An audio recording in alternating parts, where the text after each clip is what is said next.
Hello, my name is Max Pumphrey, and this is for Educational Psychology for Non-Teachers, which is EDP 310.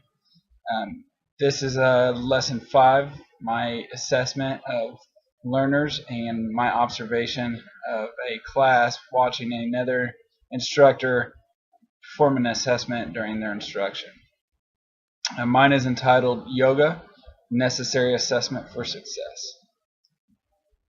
So yoga, an unlikely event to observe to further understand assessing learners in either a formal or informal educational environment. I chose to go to a yoga practice on April 13th, 2017. I sat and observed a yoga class being conducted at the Arizona State University on the Tempe campus. The class was being conducted outside the Student Services building from 9 a.m. to 10:15 a.m. There were 31 students participating in this yoga class, and it was a good mixture of beginner, intermediate, and advanced yogis. This class would be different from others before, as a typical yoga class, depending on the location, is typically in between 10 to 20 participants desiring to participate. Well, the students contributing here were also a mixture of willing participants and others that were told to be participants as a part of the class. The yoga instructor teaching was Stephanie Pumphrey, an instructor with Body and Balance Yoga out of Chandler, Arizona. And Stephanie can be reached via email on at stephpumphrey@gmail.com. The assessments identified from assessments learned throughout Lesson 5. This past week I have contributed toward my understanding and knowledge of assessing learners, something I had previous knowledge of, but not to the extent which I do now. During the introduction of this class, there was evidence of diagnostic evidence, which is the designing of instruction to meet needs of students, which is according to Obie and Sapp.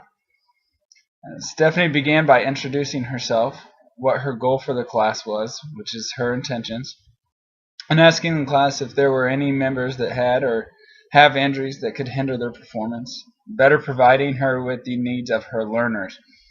Collecting this information from learners and making judgments is what assessing learning is about. What learners say, what they do, and what they produce, as per Hall. As the warm-up began, it was evident that the formative assessment was necessary for the overall improvement of the class. Stephanie talked to the class and demonstrated a vinyasa, which is something that several of the students had never done before. Her instructional walkthrough and demonstration assisted in their initial development. With more vinyasas came better practice and a better sequence. This method of instruction provided learners with instruction through demonstration, displaying what they can do and what they are able to do, assisting in the improvement of their yoga performance, which is also per Hall what you want your learners to do.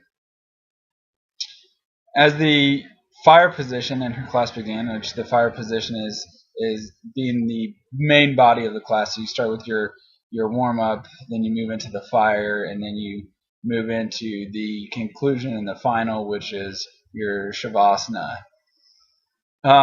Stephanie again showed an understanding in her use of diagnostic assessment, correcting learners as she moved through the students in their transition from pose to pose. So she didn't just stand stationary and at the front of the room. As the class continued on and forth, she would move from learner to learner and would adjust them appropriately as needed to ensure their position was in the right way and they were not causing harm to oneself but improving their body. So by correcting her learners as she moved through each pose, according to Obie and Sapp, that was revealing error to her students, which contributed towards strengths by providing a better understanding of instruction that can contribute to teaching and learning strategies. It was very clear there were some very uncomfortable students at the beginning of the class, but by the end of the class, most of the students felt comfortable or inspired to improve themselves, both physically and mentally.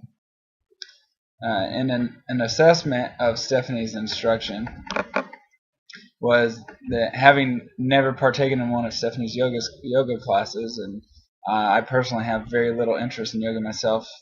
I consider myself more a big runner, so I don't like to stretch a whole lot. I don't do a whole lot of yoga. I just run.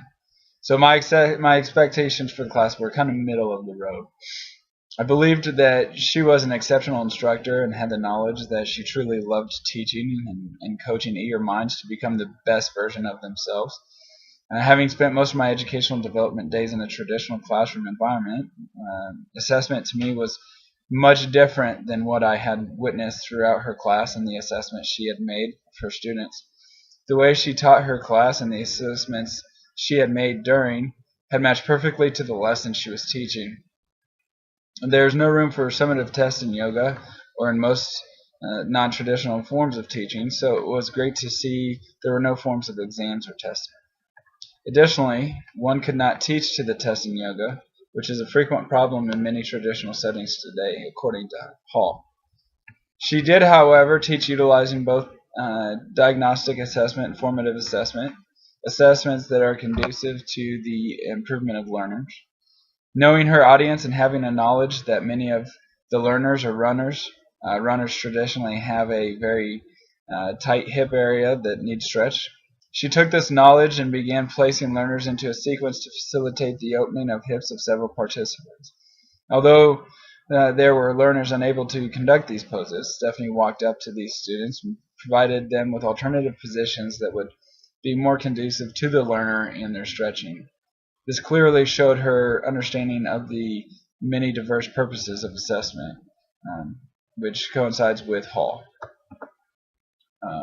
What I thought as far as alternatives to improve upon assessment strategies for Stephanie were potentially having a less than basic understanding of yoga myself. It is very difficult for me to provide criticism or alternatives to the structure and or assessment of a yoga class. But then again, when discussing assessments, it is more about the learner than that of the material being taught.